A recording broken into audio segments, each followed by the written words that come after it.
ഇസ്ലാമിൻ്റെ സന്ദേശമില്ലാത്ത ഒരു വിഷയവും നമ്മൾ കാണൂല.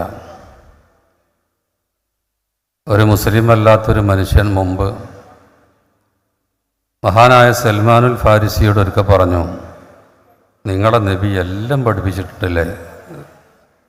ഖദ് അല്ലമക്കും നബിയുക്കും സല്ലല്ലാഹു അലൈഹി വസല്ലം കുല്ല ഷൈ, എല്ലാ കാര്യവും നിങ്ങളുടെ നബി പഠിപ്പിച്ചിട്ടുണ്ടോ? ഹത്തൽ ഖറാ, ഈ മലമൂത്ര വിസർജനവുമായി ബന്ധപ്പെട്ട അവിടെയുള്ള നിയമങ്ങളും പഠിപ്പിച്ചിട്ടുണ്ടോ? അപ്പോൾ സൽമാൻ ഫാരിസി റളിയല്ലാഹു അൻഹു പറഞ്ഞു, അതെ, എല്ലാം പഠിപ്പിച്ചിട്ടുണ്ട്, ഒന്നും പെട്ടിട്ടില്ല. അപ്പോൾ ഇസ്ലാം നിഷിദ്ധമാക്കിയ ഏതെങ്കിലും ഒരു കാര്യം അത് നിഷിദ്ധമാക്കേണ്ടതല്ല എന്നാർക്കും തോന്നിയിട്ടുണ്ടോ? ഇപ്പം മദ്യം, ലഹരി, അതുപോലെ വ്യഭിചാരം, പലിശ, അങ്ങനെ തുടങ്ങി ഇസ്ലാം ഹറാമാക്കിയ നിഷിദ്ധമായ ഏതെങ്കിലും കാര്യം അതങ്ങനെ ആക്കേണ്ടിയിരുന്നില്ല എന്ന് ആർക്ക് തോന്നുന്നുണ്ടോ? അതൊക്കെ ചിലർ ഹലാലാക്കിയത് കൊണ്ടുള്ള ദുരന്തമാണ് ഇന്ന് അനുഭവിക്കുന്നത്.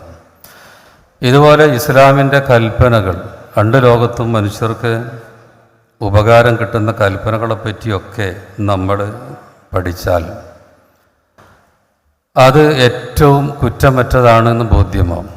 അതുകൊണ്ട് തന്നെ ഇസ്ലാമിലേക്ക് പലരും ആകൃഷ്ടരാവുന്നുണ്ട്. നമുക്കറിയാലോ, അത് ലോകത്തെ ഏറ്റവും കൂടുതൽ വേഗത്തിൽ പ്രചരിക്കുന്ന ദീൻ ഇസ്ലാമാണെന്നുള്ളത് തർക്കമില്ലാത്ത ഒരു വിഷയമാണ്.